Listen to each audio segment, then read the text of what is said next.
ഇന്ന് സെപ്റ്റംബർ 3. ഒരു 12 കൊല്ലമായുള്ള ബബ്ലൂസ് നാരകത്തിൻ്റെ തൈയാണിത്.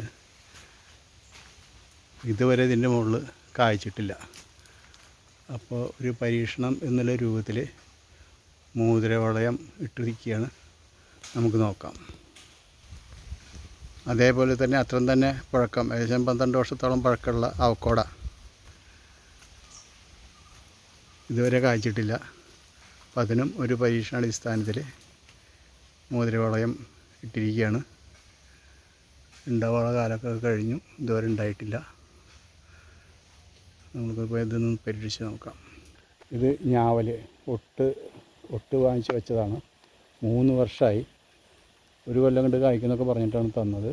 പക്ഷേ ഇതുവരെ കായ്ച്ചിട്ടില്ല. അപ്പം അതിനും ഇന്നത്തെ മോതിരവളം ഇടിപ്പിക്കലായിരുന്നു പണി. നമുക്കിനി ഇതിൻ്റെ പ്രോഗ്രസ് നമുക്ക് അറിയിക്കുന്നതായിരിക്കും.